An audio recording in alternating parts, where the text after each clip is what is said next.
Hi guys and welcome back to my channel. So for today's video, I bought these 4 books because TikTok recommended them, and here I am to review to you what I thought of. Did that even make sense? I can read quite well, I can't talk very well. I'm going to tell you what I thought of these books, what I thought of TikTok's most recommended books. But before we get into that, I have to let you know that today's video is sponsored by Simple Health. Simple Health is birth control simplified.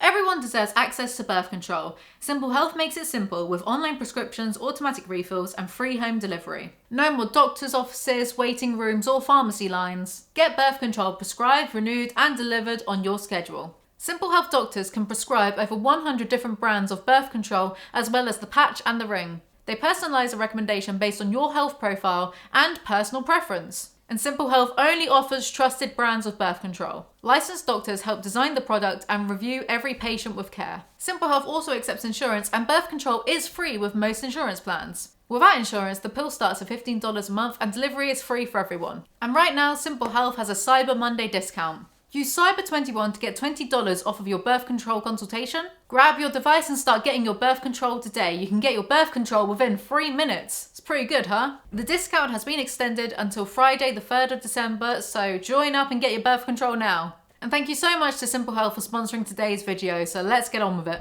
So let's go through these one at a time in the order I read them in. I got Song of Achilles, The Invisible Life of Addie Larue, something like that. It Ends With Us, and We Were Liars. Let's begin with Song of Achilles. I bought all these books a few months ago. I'm not going to front. I'm not going to lie. I got halfway through this, and then I put it down and didn't read it for another month or 2. Was I busy? Probably not. I'd been enjoying it, but when it got to them getting to Troy, I just put it down and didn't pick it back up. I don't know why. I think I just started reading some other things for a while. Read Requiem for a Dream, reread some other books. So the book is about the friendship between Achilles and Patroclus, except it's actually a relationship. This is not an original idea, but it doesn't matter if something's original or not. It matters about the execution. The idea that Patroclus is a lover of Achilles has been around since, I don't know, the 5th century, or some old blokes said it at some point back then. So it's kind of a bit like fan fiction. I ain't mad about it though. It is well written. Very poetic language. Very flowery. I thought at one point maybe the author has a bit of a foot fetish because she keeps, you know, it's the narration is through the first person of Patroclus, and he keeps mentioning how soft Achilles' feet are, soft-footed Achilles, but he's probably described like that in the Iliad or the Odyssey, right? What did I think of it? I mean, I was enjoying it as I read it. I got a bit annoyed with how they would go to a place, a few scenes would describe their routine, and then it would be like, oh, and then the days were like this, the months, the weeks, the months that followed. And when it got to Troy, it was like the years followed. There was quite a lot of telling and not showing. However, I was informed by one Rachel Oates that this was probably done on purpose to mimic how stories were told at the time. So that was just me being a bit uncultured and getting a bit annoyed. It was fine, which, hear me out. Kieran said on my podcast, go check that out. That was a very, very scathing thing of me to say. It was fine. I am, and continue to be, a thoroughly unimpressed person. It takes quite a bit to impress me. There's lots of things that I enjoy and find fine, and that's not me being dismissive or negative. I just think, oh yeah, that's fine. I'm whelmed. I'm not underwhelmed or overwhelmed. I was whelmed, which isn't a bad thing. You know, if you want to spend some time reading the story. I mean, the language is quite nice. The descriptions are nice. You do get a good sense of ancient Greece through reading this. And if you enjoy books like the Iliad and the Odyssey, poems I should say, if you enjoy those, then you're probably going to enjoy this. I like Odysseus, even though he's just like Odysseus. He's always described as, you know, the most cunning of men, and cunning Odysseus. So he's just probably just a bloke, wasn't he? Not that he existed. Well, he could have existed. Bet he was just like a little above average bloke that got really exaggerated, because that's what happens to blokes. Why am I being like this? I think Achilles in this was being a bellend towards the end, and it needn't have happened. He just should have grown up and swallowed his stupid pride. I like how Thetis realised, there's going to be spoilers throughout this whole video, by the way, so don't get mad at me. I like how Thetis realised that she done fucked up, especially when she took in Achilles' son and he turned out to be a little nightmare. I liked Briseis. I thought the book could have done with more of Briseis, because that was an interesting perspective to have, someone that was bought as a slave girl, but then given, you know, quite a free life. Some would criticise that as, oh, men rescuing women. Think of the time period this came from. You can skirt over that one. You don't have to make that one into an issue. Like, it's accurate of the time period. So that's what I thought of A Song of Achilles. Whelmed. Now, The Invisible Life of Addie Larue. I enjoyed reading this. I read it very fast, probably within 2 days. I'm a quick reader. I read through all of these. I mean, Song of Achilles, I mean, total reading time. Didn't take long to get through at all. I don't know why, I just lost interest in it, put it down and forgot it existed for a bit, but I tend to do that. This I read very quickly. It Ends With Us, read very quickly. We Were Liars, read very quick, finished reading this today and started rereading it. We'll get to that. And I sped through this. I devoured this. And I see the criticisms of it. I get it. Really, for its width, not much really happened. It would have been cooler to go into how she was a spy during World War 1 or 2, I can't remember which one. And yet, even though not much really happened, I still found myself enjoying it. Oh! Going back to Song of Achilles quickly. Patroclus, kind of bland, kind of boring. It existed just to obsess over Achilles, which... One thing I didn't know is that, well, 3 of these are about love and about, well, I guess all 4 of them are about love, really. I compiled these books by looking at lists of, you know, TikTok's most recommended books, articles, cross-referencing them to see which one had like the most repeated titles, and then picking those repeated titles, and these were the 4 that came up frequently enough for me to buy them. And I didn't know anything about them, just bought them, didn't realise that romance, however, we'll get into that. And, kinda. Romance is not usually, it's a genre I'll read anything. If you can tell by like some of the titles in this bookcase, I will fucking read anything, I don't care. What's this? Something about dictators, something about utopia. American Psycho, I started rereading that. I like American Psycho. My pain is constant and sharp, and I do not hope for a better world for anyone. But there's some things, there's certain like tropes in romance that I don't enjoy and I don't fuck with. And one of those is the person immediately forgiving their significant other, even if their significant other has done something really fucked up, but you know, they love them so much so they get stroppy for 5 minutes and then forgive them. I don't like that behaviour. I've always found it very simpish. I think you should stand your ground on certain things. You know, in Eclipse, Twilight, Eclipse, when Edward prevents...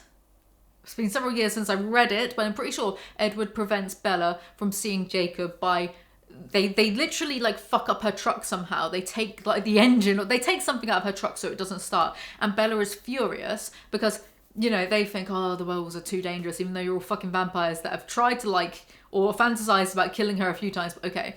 So Edward's like, I know you're mad at me, and if you don't want me to come around tonight, because he sneaks into her room at night to cuddle her and watch her while she sleeps, then just keep your window closed, whatever. And she like sighs and opens her window. And it's like, you have, put that down. No, emphasis. You have a good solid reason to be mad at him. He is literally controlling who you see and what you do under the guise of, oh, it's for your own good. Who the fuck is he to decide, like, what's, just because you're a silly little girl, or if you're a silly little girl, then he shouldn't be dating you and he is 100 years older. See the passion that's coming out now. That's a good reason enough to stand your ground. I mean, that's someone exhibiting that behaviour over you. It's a dumpable offence. And yet she just like sighs and she's like, oh, I love him so much, so whatever, I'll just let him walk all over me. Nah, fuck that shit. Don't ever do that shit. Why am I getting on a soapbox? Why do I feel so passionate now? Don't let people mug you off, no matter if you love them or if they love you. Don't let people mug you off. And I feel like in romance, that's a trope that happens quite frequently. Like, you're getting mugged off here and then you forgive them straight away.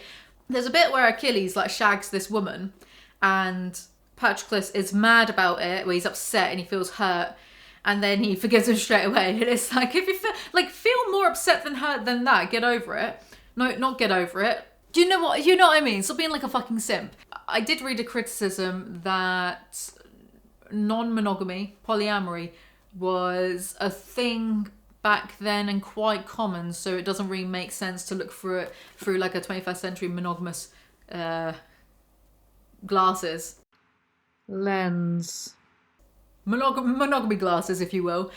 Back at that, and whatever. How did I even get Addie Larue's love interest? What's his name? Harry? God, he was boring. Hold on. That was my point. Henry, that's it. See, so boring, I didn't remember his name. Patroclus, very bland, just kind of existed to say, oh, Achilles is so amazing, blah, blah, blah. And he only really like started to grow into himself during the Troy War, but even then, not so much. So when he died, I didn't really care. I don't really feel much. I was like, oh, okay. But I did think it was nice when they were reunited in the afterlife. In the underworld, sorry. So, this is about a girl who makes a deal with a god. Or the devil, depends which way you look at it. I just like to think of him as more of a naughty god, if anything. A naughty god, some would say that is a devil. She wants to live until she's fed up of living, but in return, she will never be remembered. So that means she goes to someone's... If she's talking to someone and 5 minutes later they leave and come back, they're not going to remember that they were talking to her. If she goes to someone's apartment and spills a drink, the spill is never there because that would be to leave a trace or a mark. She can't write anything. She can't like tell anyone her own name. She can't leave a trace of herself anywhere. So she exists as a ghost for about 300 or so years until she meets this boy called Henry who does remember her. Henry is quite bland.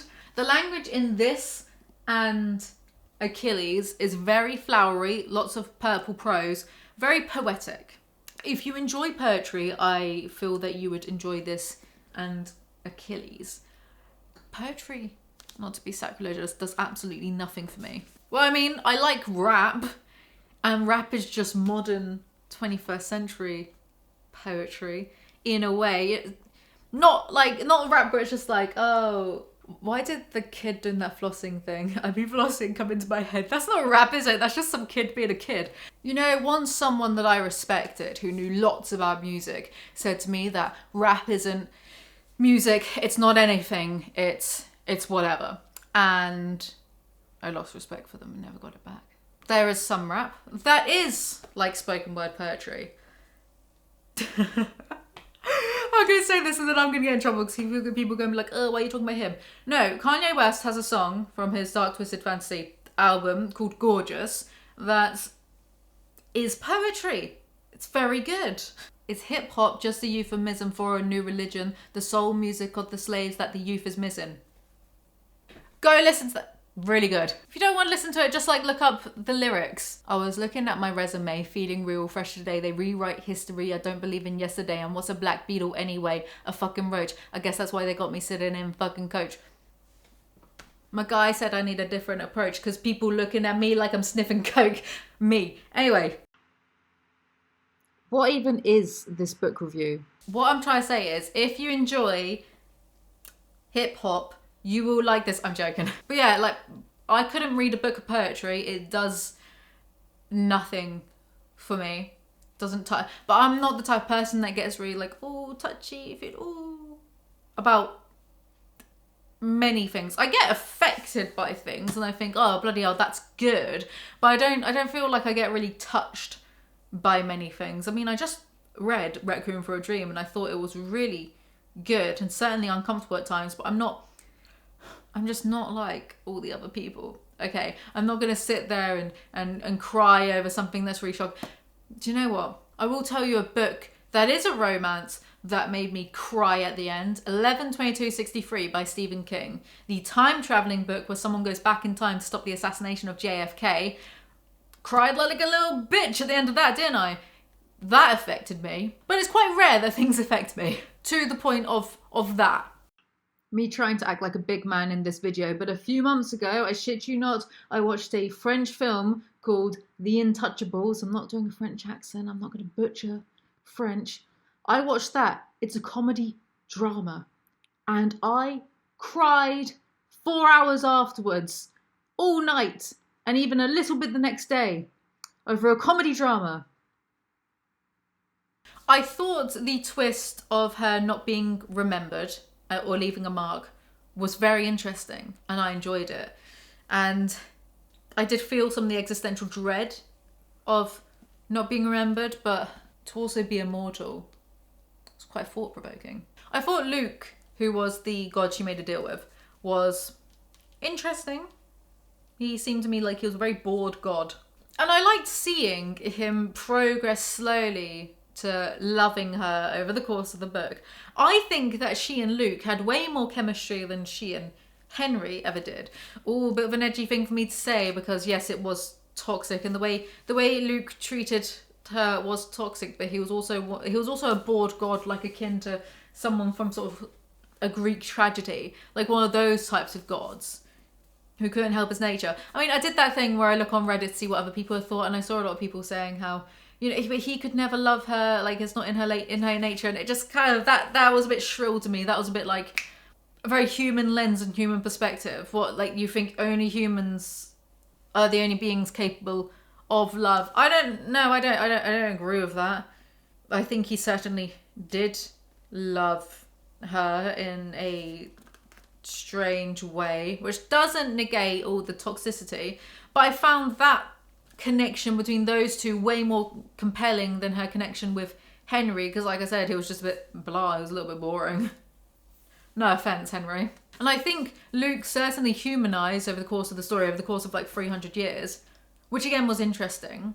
So at the end of the story, she gives herself to Luke so that he will, because he also put a curse on Henry's soul, so that Henry will basically get his soul back and be able to live his life fully. And he wrote down her story for her, and then he publishes it into a book, and it's like a bestseller. And I read a theory that someone wrote on Reddit that they thought the ending where she sees her book like in the bookshelves and she's with Luke and it's snowing and she's suddenly full of this vengeance and hatred for him and saying how, you know, she'll make him regret all of this happening, seemed to come a bit out of nowhere. So they think that's what Henry thought happened. And I think I agree with that theory, especially seeing as several pages ago she had admitted that she hadn't hated Luke for centuries. And she's the one that has to keep telling herself that she's not in love with him. I think the messed up relationship and conflicts between Luke and Addie would have been more interesting than the romance between her and Henry. I think it would be more interesting to go into that. It was interesting to finally see towards the end their relationship progress. Whether you think it's a good or bad relationship or not, I just think it was more interesting than her and Henry. The relationship with Henry I found to be very shallow because he was just in awe of her when he found out about her curse and she told him whatever, kind of almost putting her on a pedestal. Whereas she questions, is this love what I feel for him? So I don't feel that she did love him. And also she moves in with him after like a week of them dating, so okay. Plus, she was about 300 plus and he was 28. So besides the curses, what do they actually have genuinely in common? She has more in common with Luke than she... This isn't me being like, oh my god, her and Luke should be together. I'm just saying that, like, I just think the human relationship was quite shallow because what did they have in common? She's an immortal. She really doesn't have anything actually in common with humans anymore other than like liking art. But then Luke likes art and that kind of stuff as well. In this book, a lot of things tasted like sugar. It's mentioned a lot. Maybe the author was hungry. So to recap so far, this author, Madeline Miller, foot fetish, V.E. Schwab, hungry. Oh, there was one bit that annoyed me when her and Henry were discussing how she's managed to live and get things. And, you know, she gets forgotten by everyone. So she resorts to this life of thievery, right? Because she has to. Because she can't get a job and pay for things with money. She just can't. And he tries to get moralistic on her. He tries to be like, well, it's wrong. And it's like, bitch, you're 28. You don't know fuck all. She's lived for like centuries. She has no alternative. She has to do this. You do not get to stand on a soapbox and be like, oh, well, it's not fair that you stole a coat. Because otherwise, I mean, you're just going to freeze to death if you don't steal the coat. And you have no means to pay for it. You have no way to work to buy the coat. But still, you stole a coat and that's bad. Where? What's the alternative? She won't freeze to death because she can't die, but she will freeze and be cold and live miserably if she doesn't, and whatever. Like, just shut up. Why am I getting so mad? You don't know anything. Like, how dare you? How dare you, made up book character? You can't even walk a mile in her shoes. You have no frame of reference to understand what it would be like to be this shadow in humans, like a living ghost.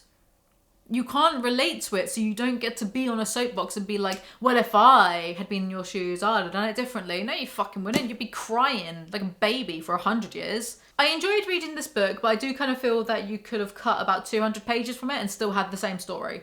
However, as a quick reader, I read this in less than 2 days. I didn't mind that it was chunky.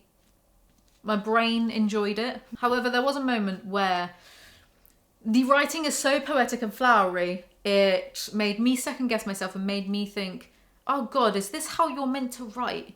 Because I can't write like that. I do not write purple prose. When I do write, I'm kind of a bit straightforward.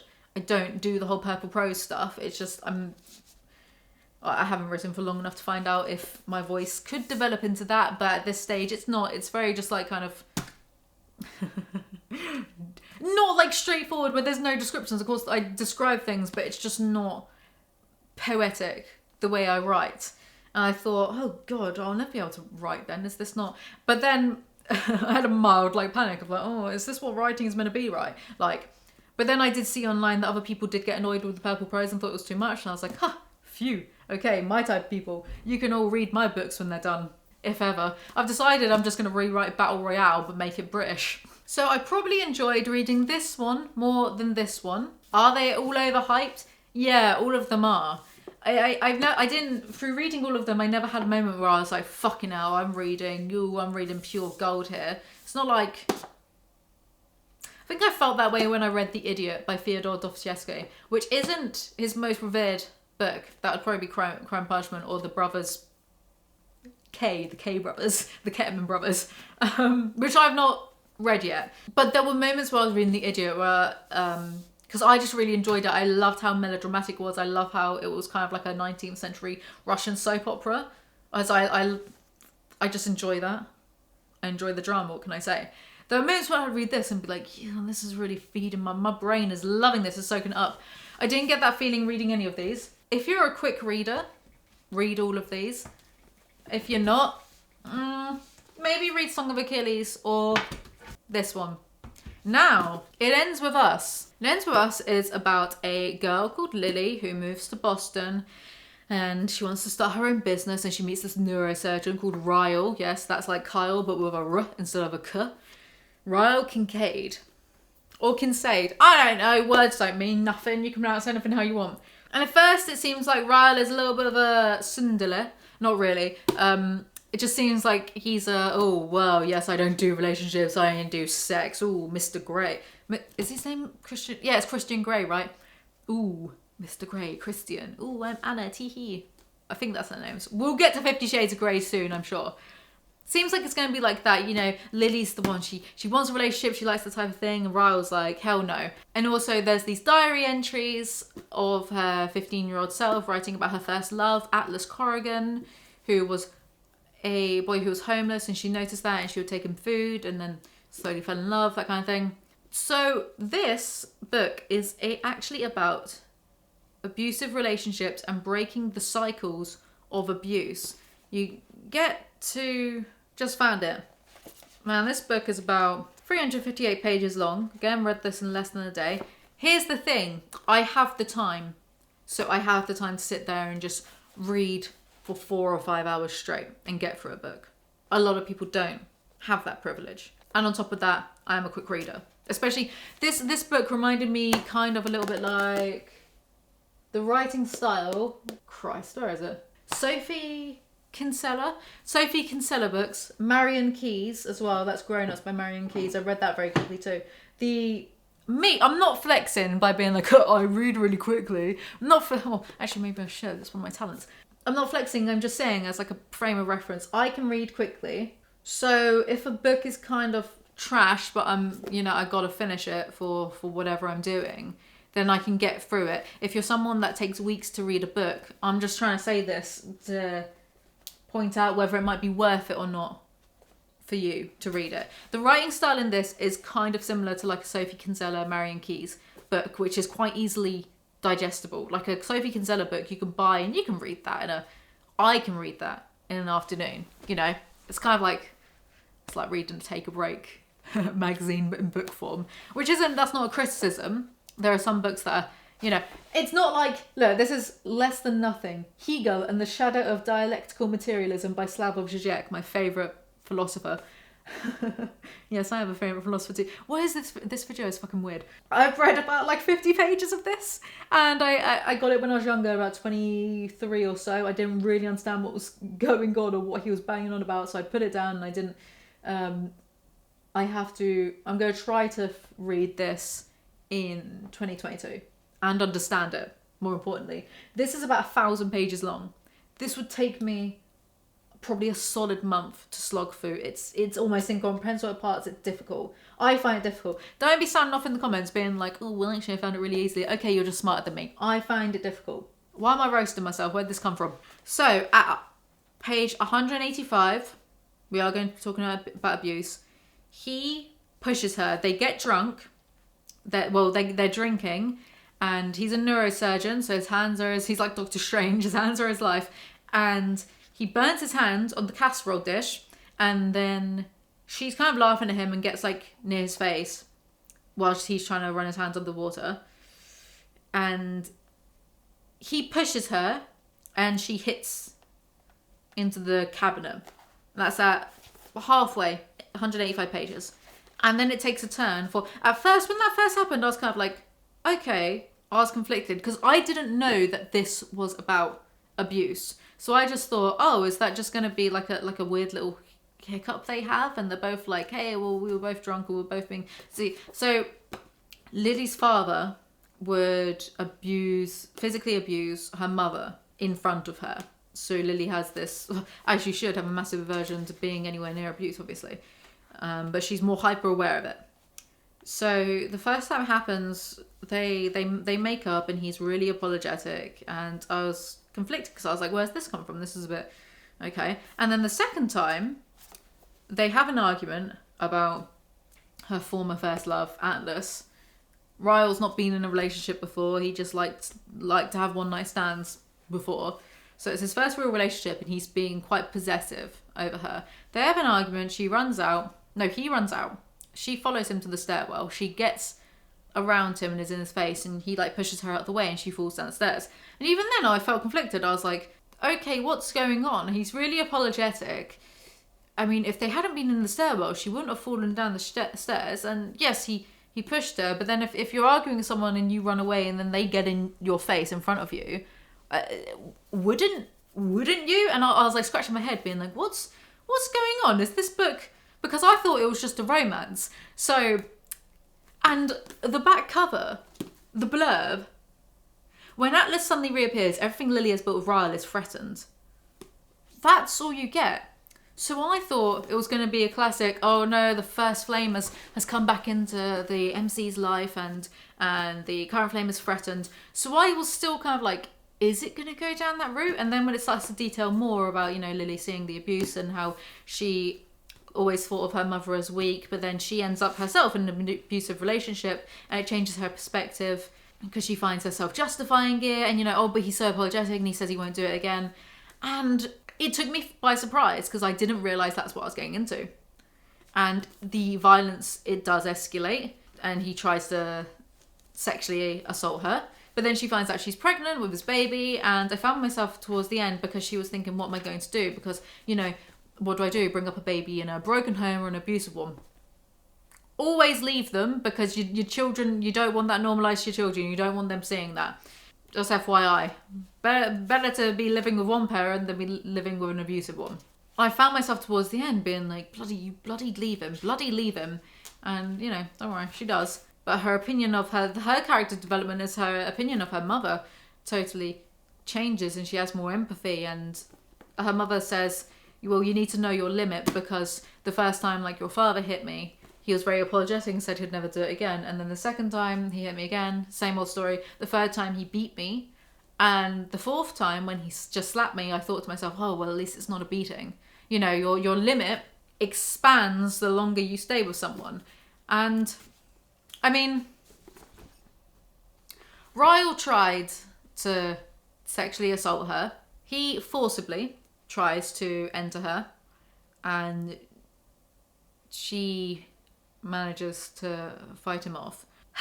And I mean, his explanation for it is he accidentally shot his brother when he was 6. His brother was 7. His brother died, and since then he has these blackout moments where he'll get so angry and he won't be aware of what he's doing. And be that as it may, I mean, they divorce and he gets parental rights to see the child because she doesn't want her child growing up without a father. But, you know, and this is based on the author's experience of the author's, and this is said in the acknowledgements at the end, the author's parents divorced because the mum was getting physically abused by the dad, but she still saw her dad, and her dad regretted it for the rest of his life. So the ending is based on the author's own personal experience, which I can really appreciate. The author sounds incredibly mature, especially the respect that she has from her mother, for her mother. And it does sound like her father did change. But with the book, I mean, Ryle has these like angry blackouts, and you know, he tried to like he tried to sexually assault her, and sure, he doesn't get to spend the rest of his life with the woman he loves. Yeah, loves her so much that he was like beating her up. But to allow a person to have that kind of access to an infant child when they have these angry blackouts, and have this like, he has her, you know, oh, it's her day with her father, the little baby. That to me seems a little bit like, oh, that's wrapped up a bit too neatly with a bit too much of a neat bow. Like, I don't know if you could have trust in her. And, you know, I mean, he tried to sexually assault her because he was really mad at her and then wanted to prove that he loved her the most over this guy that she knew when she was literally 15, 16. Without proper punishment for that, he could do that again to someone. That made me a bit like, that's been wrapped up a little bit too. But the author tried to base it on her own experience. Ultimately, I did like how Lily broke the cycle of abuse. She saw her mother being abused by her father. She didn't want her daughter to have to grow up seeing that either, because then like that, seeing your father do something like that, or, you know, whatever parent, would overshadow any good memories you have of them, because you'd always like see the worst of them in that sense. So I did like that. I did find this, when I wasn't realising totally what was going on, because I thought this was just going to be some sort of rom-com, I was feeling very conflicted of like, wait, is this the point of the novel? Are we meant to think, well, okay, 2 times in... Also, they get married really easy, and when you see like the abusive tendencies really start to come through, you're like, I see what's going on. Because they get married after like something like 6 months of knowing each other. Okay. They've already had 2 incidences within those 6 months. And then I think after another instance, he just starts love bombing her because he just like buys her this incredible apartment and he's really rich and all this stuff. And it's like, ugh. But genuinely, when I didn't realise what was going on, I thought, is this what we're trying to do? Are we trying to think of a way to justify, like, yeah, you know, because once is an accident and then 2 or 3 times is a pattern, right? Is this what's going on? And then when I realised, I was like, oh, okay. Right, me just being a bit slow. So, yeah, do you know what? Decent. Bit of an with the end to Ryle. I mean, it seemed a bit too justifiable for the shit that he did. I mean, he headbutts her. But other than that, decent. A lot of people on Reddit, again, seem to take umbrage with her diary entries, because her diary entries are like letters to Ellen DeGeneres, and some of them thought, oh, maybe something would happen and she'd actually meet her. But I just thought, oh no, it's just her teenage self feeling too self-conscious to have a diary, so she's writing them as letters to Ellen DeGeneres. And I didn't mind that bit. I thought, oh, that's nothing. So the teenage diaries, at first I thought, okay, this is doing quite well. It's not sounding similar to her narrative voice, because her narrative voice, she's about 23 at the start of this, and the diaries start when she's 15. She definitely sounds like the more immature version. Good. But then, like, towards the end, it was kind of the diary entries, it was kind of feeling a bit like, I don't believe a 15-year-old is going to be talking like this, at least not this 15-year-old, because some of the stuff she was saying sounded too philosophical for current day Lily. She has her moments, but do you know what I mean? It's all right. That's my, recommendation there. And finally, We Were Liars, which I finished a few hours ago and then I reread. I'm very conflicted about this one. It's about this girl called Cadence Sinclair, Katie, And at first you're not really sure what's going on. It's about how, well, she had this accident that affected her memory, and she has these friends who are her cousins and her cousin's mate, Johnny, Miriam, and Gat. Gat is the family friend. And her family, not the family friend, but her family are filthy rich. I mean, we're talking like 1% of the 1%ers. They have an island at Martha's Vineyard. I only know what Martha's Vineyard is because I watch Gilmore Girls. But yeah, some sort of tragedy befell her. I hated reading the first 100 pages of this book, and I would have put this down and not read it again if I wasn't doing this video. I hated it. The moment I read the first few pages, I hated it. I think I know one of the reasons why I disliked it. It also ties in why I don't have that much patience for poetry. I don't really enjoy repetition. I don't like seeing on Facebook when someone's making a little speech about something or other and getting on their high horse, yeah, and they do the repetition like they were taught that in English literature, and so now that's what they do, and they do it to drive a point home. To me, it just always comes across as, oh, that's way too calculated. I don't like it. I don't like the way it sounds. Is that relatable for anyone? Hands up if everyone else doesn't like repetition. It's just something I don't enjoy, because I don't like knowing. I don't like feeling as though something's being try hard. As soon as I get a sense that something's being too try hard, it's like a turn off. I'm like, welcome to the beautiful Sinclair family. No one is a criminal. No one is an addict. No one is a failure. The Sinclairs are athletic, tall and handsome. We are old money Democrats. Our smiles are wide, our chins are square, and our tennis serves aggressive. It doesn't matter if divorce shreds the muscles of our hearts so that they will hardly beat without a struggle. It doesn't matter if trust fund money is running out, if credit card bills go unpaid on the kitchen counter. It doesn't matter if there's a cluster of pill bottles on the bedside table. It doesn't matter if one of us is desperately, desperately in love. And then this part of the paragraph, it kind of cuts. This means new sentence. So much in love that equally desperate measures must be taken. We are Sinclairs. No one is needy. No one is wrong. We live, at least in the summertime, off of a private island on the coast of Massachusetts. Perhaps that's all you need to know. My full name is Cadence Sinclair Eastman. I live in Burlington, Vermont with Mummy and 3 dogs. Didn't like that. She always calls her mum Money. Not money, Mummy. Did not fuck with that. Did not like that. I'm nearly 18. I own a well-used library card, not much else, though it is true I live in a... The way the writing is, I did not vibe with it. Though it is true that no one asked. Me just dabbing on a book. I live in a grand house full of expensive, useless objects. I used to be blonde, but now my hair is black. I used to be strong, but now I am weak. I used to be pretty, but now I look sick. It is true I suffer migraine since my accident. It is true I do not suffer fools. I like a twist of meaning. You see? Suffer migraines. Do not suffer fools. I'm not suffering you right now. Don't try and tell me how smart you are, book. The word means always the same as it did in the previous sentence, but not quite. Suffer. You could say it means endure, but that's not exactly right. Anyway, yes, she has this accident. And by page 100, I was thinking, what is the point? I do not care about these characters, her friends, her family. I'm not interested. This isn't catching me. This isn't engaging. It's not interesting. I knew that there was going to be a shock twist at the end because it literally says it on the blurb. This is a cunning, clever and absolutely gripping novel, full of surprises, which sent me straight back to its first page as soon as I reached the last. A beautifully written page turner. It's not. Thrilling, beautiful and blisteringly smart, We Were Liars is utterly unforgettable. John Green, best-selling author of The Fault in Our Stars. There's also this bit of, sorry to derail, E. Lockhart's other books. Fly on the Wall. John Green again. Hilarious, and it's so very smart. Full stop. I mean, comma, I'm serious, ... It's really amazing. Don't you think that's a really bad quote to put on a book? No, I'm serious, it is actually good. No, trust me, ... Trust me. What a weird thing to put on. That wouldn't bring me in. I'd think, is he being held at gunpoint to say that? What's going on? So I knew that there was a shock twist coming. It says even here, praise for We Were Liars. You're going to want to remember the title. Liars details the summer of a girl who harbours a dark secret and delivers a satisfying but shock twist ending. Now, when it got more towards the end, when it got to about, I don't know, my mind is always on hyperdrive. So I'm always kind of thinking, oh, what if it was actually all a dream? Oh, what if she's a dream? Oh, what if she's dead? And this is all a dream beyond the grave. Oh, blah, blah, blah. So my mind was already along that kind of line. And then when you find out that the main Sinclair house got burned down, there was a fire, and 2 of the dogs died in it, saddest part of the book, as far as I'm concerned.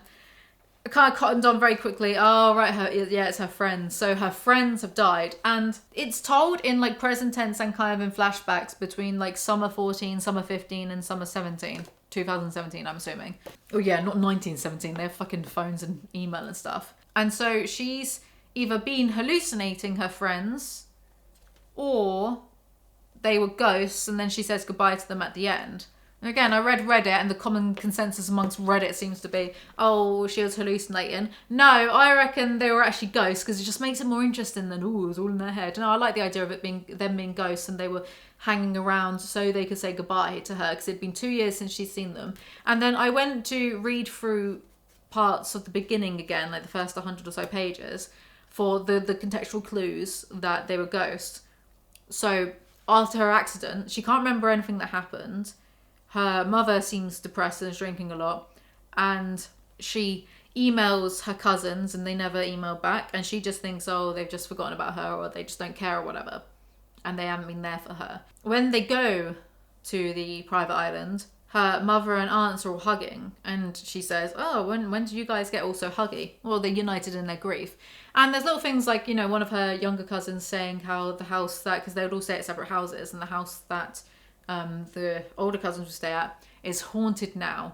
So I like to think they were actually ghosts and they were holding on. And Mirren, towards the end, she starts to get really sick and not leaving the house, which some people would say, well, it's Katie's subconscious starting to realise that, you know, her friends are actually dead, and so her subconscious is like trying to tell her in a way. I like to imagine it's a ghost trying to hold on to the material realm, but it's taking a lot of effort.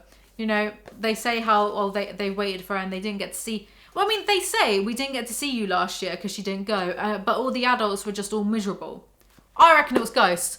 Anyway, with knowing the twist, rereading the first almost 100 pages, it made it better because there were lots of little clues. Like, I thought it was weird when the granddad started calling Katie Mirren. It's established that he's starting to get dementia, or has dementia, and it's starting to degrade. So I just chalked it up to that. But it makes more sense that he's just grieving as well as having some dementia. Here's the thing. Was the twist satisfying? Yeah, I think so. I don't know why everyone cries all the time. I'm just dead inside. Oh, you know, I read that, I read on Reddit, like the ending of this had someone weeping. All right, calm down. I'm just not that. Oh, the ending of 11/22/63. Someone get the fucking tissues out for me. It's just sad because they could have been together. I thought I did think, okay, well, that's interesting, and it automatically made the book better for me because it added more depth to it. However, to have to read through this, to then have to reread some of it to feel depth, I don't think that's a good thing. And I think the twist, it almost feels like the plot was just a vehicle to have a twist ending. To have an ending where it's like, but they were ghosts the whole time, ooh! Which, to me, isn't great. And believe me, the first 100 pages of this, there were moments where I was reading this being like, I don't like this. I found the writing really pretentious. I found the character Katie really pretentious. I found her boring, which, okay, yeah, she's got post-traumatic stress. She's got post-traumatic like amnesia as well from the amount of stress of knowing. So they start the fire because their grandma dies and the granddad is wondering what to do with his estate, and he's threatening to just give it to Harvard or something. And then the aunties are all fighting amongst themselves and the tension's really bad in the family. So the cousins decide, well, let's just set the house to the fires of the house. Then no one fucking gets it, right? But 3 of them perished in the fire, and Katie was the lone survivor. So she's got amnesia from all the guilt and mental illness that comes with it. So I understand her being a lot of the vague booking in this, like, oh, I can't believe that happened, PM me, hun, the book. A lot of the vague booking just really pissed me off because I don't like... I understand why like the characters were being cryptic, but it was just annoying me because I just felt, because I wasn't enjoying it, I just felt myself saying, get the fuck on with it, hurry up, read faster me. If I'm enjoying something, I don't mind things being vague. I don't mind... It's funny, different mediums I enjoy different things. In a book, I do not enjoy dream sequences, I've decided, because a lot of them, the point of them is either to be symbolic in a way that's so overt it's hitting you over the fucking head and it's like, okay, we get it. Or they just kind of, a lot of them waste time for me and I'm like, well, just wake up already. I want to get on with the plot. I don't want to hear about your dream about how, I don't know, the blue curtains represent the author's depression. How many of you heard that in English literature? However, in film, I quite like a good dream sequence. I like a good flashback. You know in Battle Royale, when Noriko falls asleep and she has the dream of Kitano and they're eating the ice lollies? I like that, I think it's very good. Requiem for a Dream, where Harry sees Marion in his mother's red dress and he's trying to call out her name, but no sound is coming out. I like this, you know. I like that, it's very artistic. Why did I get onto a... Yes, so, like, I understand... Maybe it depends on the story. I wasn't enjoying this, so I wasn't enjoying the cryptic vague booking of the characters. It wasn't heightening the mystery for me. It was just making me roll my eyes. It was annoying me because it seemed very transparent. And having the main character... I understand the purpose of her being the way she is. I saw quite a few people just didn't connect with her either, because she seemed like quite unlikable. And I understand the point of it. You know, she's meant to be a bit unlikable. She's meant to be an unreliable narrator.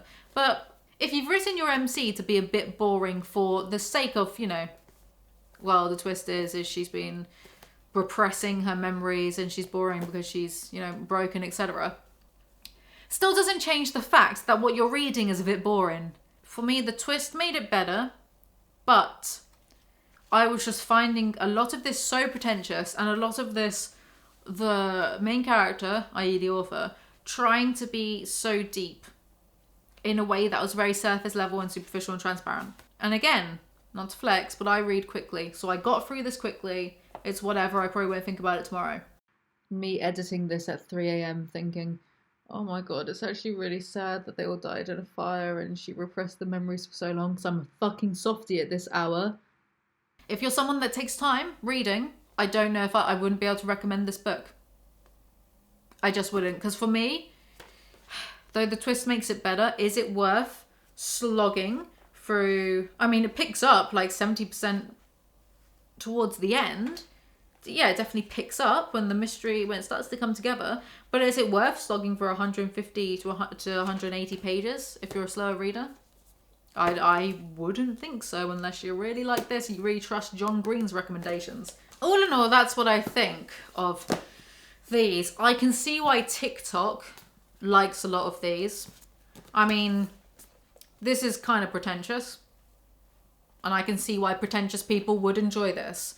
To try to feel like they're being too deep 5 me. Ooh, that's a scathing review. Poetic and flowery. But if you like Greek mythology, which I do, you'll enjoy this. This almost feels like a bit of a dark horse. Didn't expect it. So it exceeded my expectations in that way because I just didn't expect it to go that way. And it has a very mature look at abusive cycles. So I was quite pleasantly surprised with this one. And this, it was just kind of tasty for my brain to read. It is a whole lot of nothing, has to be said. And yet I enjoyed it. So there you go. Out of all of them, the only one that I wouldn't really enjoy or recommend is this one. But the others, look, they aren't the best thing since sliced bread. They aren't a touch on my the idiot, but decent enough. So congrats TikTok, there you go. And that is all for this video. Why do all my videos keep coming out to super long recently? Ugh. Anyway, I hope you enjoyed it. Do remember to like, comment, subscribe. I make new videos whenever I feel like it. Follow me on Instagram. Please recommend more books akin to this. Well, they have to be popular on TikTok, otherwise how the hell am I going to clickbait the fuck out of this title? Let me know some recommendations down below and maybe I'll get around to them. And thank you to Simba Health for sponsoring today's video. See you guys next time. Bye!